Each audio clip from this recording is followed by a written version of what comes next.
আমি বিথিন আপনাদের সঙ্গে। আপনারা দেখছেন ডিজিটাল খবরিলাল বাংলা। ঘটনার রাতে নির্যাতিতা মহিলা চিকিৎসক একাই ডিউটিতে ছিলেন। গত 8ই আগস্ট হাসপাতালের এক বা একাধিক কর্মী থেকে এই তথ্য জানতে পেরেছিলেন। আরজি কর হাসপাতালে তরুণী চিকিৎসক ধর্ষণ ও খুনের মূল অভিযুক্ত সঞ্জয় রায়। অন্তত এমনই তথ্য পেয়েছে তদন্তকারী সংস্থা সিবিআই। তবে কারা বা কাদের থেকে কিভাবে সঞ্জয় এই তথ্য পেয়েছিল তা জানার চেষ্টা করছে তদন্তকারী আধিকারিকেরা। সূত্রের খবর, সঞ্জয়কে জেরা করে সিবিআই কিছু তথ্য পেয়েছে। তবে নির্যাতিতার 4 সঙ্গী বন্ধু ডাক্তারদের পলিগ্রাফ পরীক্ষা করিয়ে এই ব্যাপারে নিশ্চিত হতে চাইছে সিবিআই।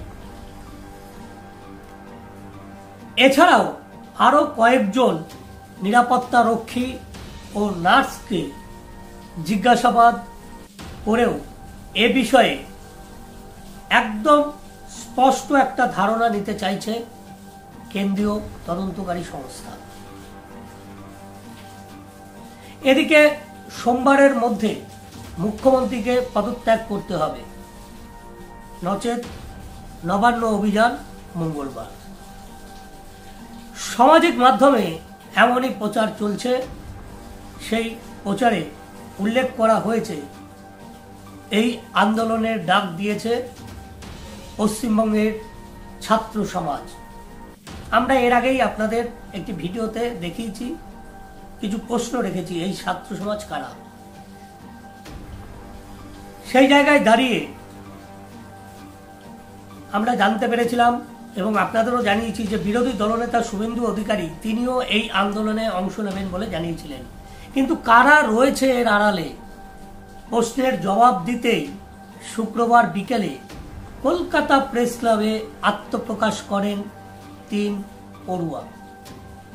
তাদের দাবি তারা কোনো সংগঠনের সঙ্গে যুক্ত নয়। 3 জন একে অপরের শুধুমাত্র ফেসবুক বন্ধু।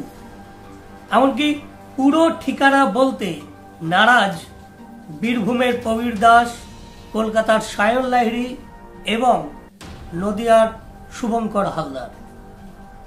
এই 3 জনই পড়ুয়া দাবি করেছেন যে তারা কল্যাণী, যেমন প্রবীরের দাবি যে তিনি কল্যাণী বিশ্ববিদ্যালয়ের MA ছাত্র, সায়ন মৌলানা আবুল কালাম আজাদ বিশ্ববিদ্যালয় থেকে MBA করছেন, শুভঙ্কর কল্যাণী বিশ্ববিদ্যালয়ের অধীনে BEd পড়ছেন।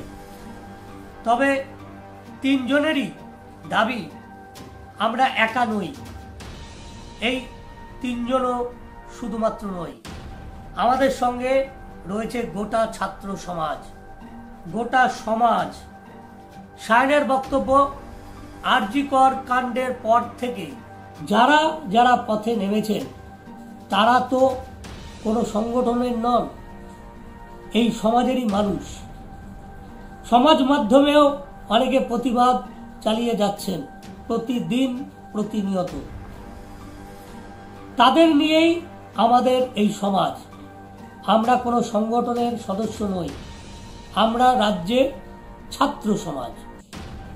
দৃশ্যতই আরজি কর কাণ্ড নিয়ে নবান্ন অভিযানের আহ্বায়কদের যতটা রাগ মুখ্যমন্ত্রী মমতা বন্দ্যোপাধ্যায়ের ওপর, ততটা নয় কিন্তু তৃণমূলের ওপর, এমনটাই জানা গিয়েছে। তবে এটাও ঠিক, এটা একটা রণকৌশল হতেই পারে, এমনটাও মনে করছেন অনেকে। সায়ন, কলকাতার ছাত্র সায়ন, তিনি জানিয়েছেন নির্যাতিতার বিচার, দোষীদের শাস্তি আর মুখ্যমন্ত্রীর পদত্যাগ। কারণ মুখ্যমন্ত্রী ব্যর্থ, স্বাস্থ্য এবং পুলিশ দপ্তর তারই হাতে, তাই তাকে পদত্যাগ করতেই হবে। তার দলে কি অন্য কেউ নেই? অন্য কোনো যোগ্য ব্যক্তি নেই তার দলে, নিজে সরে গিয়ে তাকে তো দায়িত্ব দিতেই পারেন, এমন প্রশ্ন তুলেছেন সায়ন। অনেকে আবার প্রশ্ন তুলছেন এর পেছনে অভিষেক বন্দ্যোপাধ্যায়ের অনুগামীরা বা পন্থীদের মদত নেই তো, এই প্রশ্নটাও কিন্তু উঠছে। আবার শুভঙ্করের দাবি কোনো সাংগঠনিক শক্তি ছাড়াও আন্দোলন সম্ভব। শুভঙ্করের কথায় এখন বাংলায় যা দেখা যাচ্ছে তাতে এটা আর অসম্ভব কিছু নয়। সামাজিক মাধ্যম সময়টা সম্পূর্ণ বদলে দিয়েছে, তাই সেই মাধ্যমকেই আমরা প্রচারের হাতিয়ার করেছি। সেখানেই আমরা জানিয়েছি আগামী মঙ্গলবার অর্থাৎ 7ই আগস্ট কলকাতার কলেজ স্ট্রিট, হাওড়ার সাঁতরাগাছি থেকে দুপুর 1টায় জমায়েত শুরু হবে এবং সেখান থেকেই মিছিল এগোবে নবান্নর দিকে, এবং মনে করা হচ্ছে প্রচুর মানুষ আসবেন এই মিছিলে। অনেকেই দাবি করেছিলেন এর পেছনে আরএসএস এর ছাত্র সংগঠন অখিল ভারতীয় বিদ্যার্থী পরিষদ, এদের বা যাদেরকে আমরা বলি এবিভিপি, এদের একটা মদত রয়েছে। আমরাও কিন্তু একটা প্রশ্ন তুলেছিলাম আমাদের ভিডিওর মাধ্যমে। সেই প্রশ্নে সায়ন জবাব দিয়েছে প্রথম দিকে এবিভিপি বলে চালিয়ে দেওয়ার চেষ্টা হয়েছিল, এটা আমরাও মানছি, কিন্তু পরে এবিভিপির পক্ষ থেকে জানিয়ে দিয়েছে এর সঙ্গে তাদের কোনো যোগ নেই, অর্থাৎ আমাদের সঙ্গে তাদের কোনো যোগ নেই, এটা এবিভিপি জানিয়ে দিয়েছে। প্রসঙ্গত বলে রাখি যে বুধবার এবিভিপি প্রেস বিজ্ঞপ্তি প্রকাশ করে এই দাবি করেছে। সেই সঙ্গে এই আন্দোলনে তাদের সমর্থনও রয়েছে বলে কিন্তু জানিয়েছে এবিভিপি, অর্থাৎ এবিভিপির সদস্য সমর্থকরাও কিন্তু থাকছে এই মিছিলে। যা শুনে সায়ন বলেছেন আমরা তো চাই সব প্রতিষ্ঠিত রাজনৈতিক দলের ছাত্র শাখা নবান্ন অভিযানে যোগ দিক, রাজনৈতিক দলের নেতা কর্মীরা সমর্থকরা আসতেই পারে, তবে ওই একটা দিনের জন্য তারা যেন দলীয় পতাকা বাড়িতে রেখেই এই মিছিলে আসেন, এই দাবি কিন্তু জানানো হয়েছে এই 3 ছাত্রের তরফ থেকে। শুভঙ্করের আরো বক্তব্য রাজনৈতিক নেতারা যেন অবশ্যই সঙ্গে নিজেদের পরিবারের কোনো একজন সদস্যকে নিয়ে আসেন, কারণ আমরা চাই না এই সামাজিক আন্দোলনে কোনো রকম রাজনৈতিক রং লাগুক। যদিও ইতিমধ্যেই সেই রং লেগে গিয়েছে বলে অনেকে মনে করছে। ইতিমধ্যেই এই অভিযান নিয়ে কলকাতা হাইকোর্টে মামলা হয়েছে,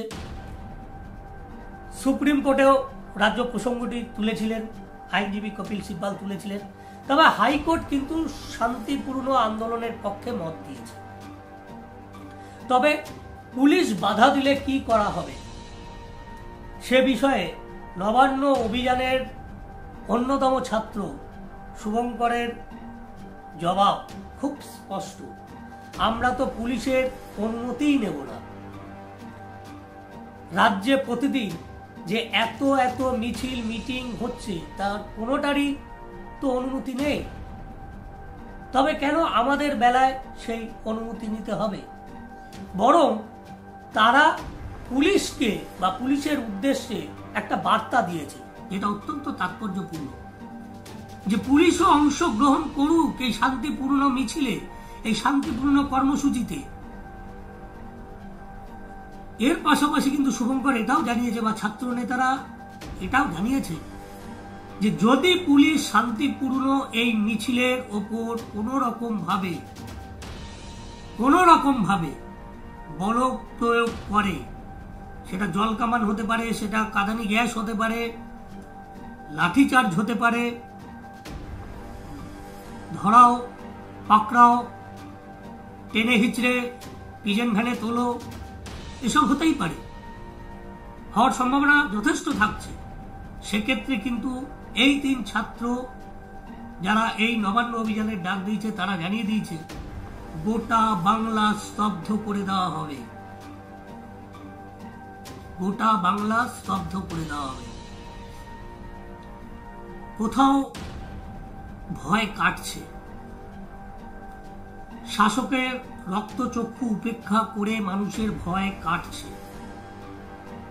আপনারা দেখেছেন, সংবাদ মাধ্যমে আপনারা দেখেছেন, নদিয়ার করিমপুর,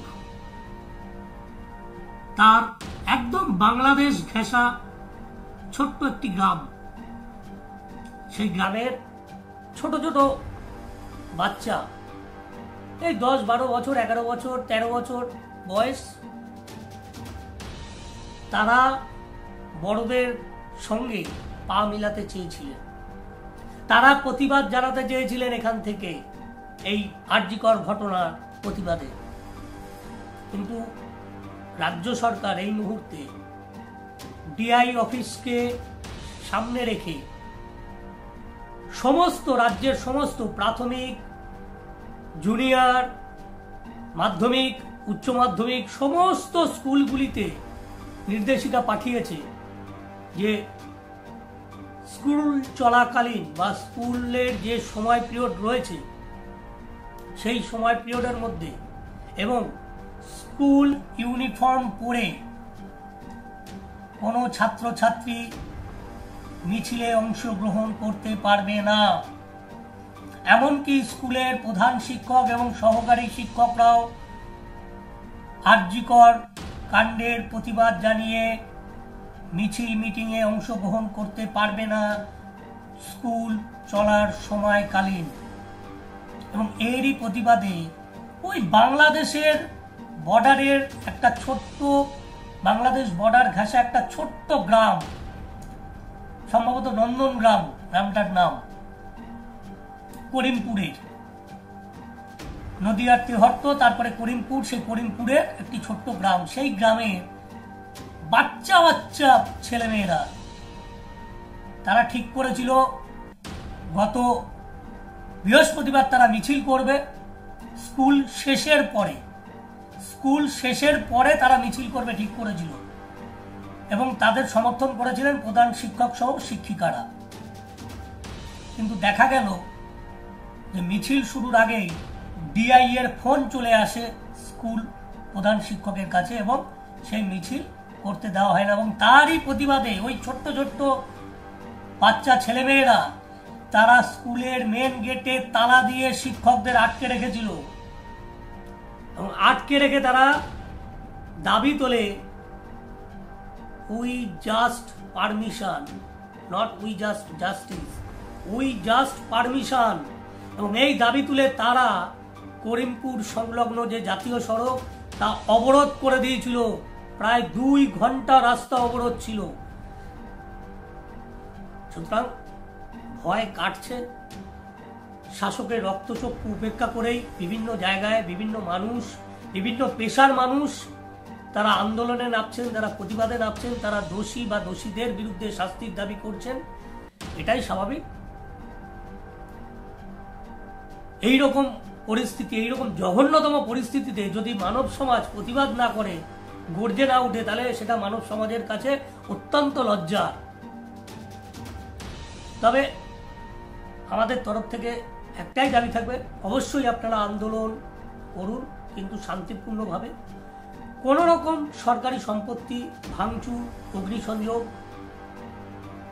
এসব করবেন না। কারণ মনে রাখবেন যে সেগুলো তৈরি হয় কিন্তু আমার আপনার করের টাকাতে। রাষ্ট্রীয় সম্পত্তি ধ্বংস মানে আমার আপনার সম্পত্তি ধ্বংস। তাই শান্তিপূর্ণভাবে আন্দোলন করুন, দাবি রাখুন। নমস্কার, ভালো থাকবেন, সাবধানে থাকবেন। আবার অন্য কোনো বিষয় নিয়ে আপনাদের সামনে হাজির হব।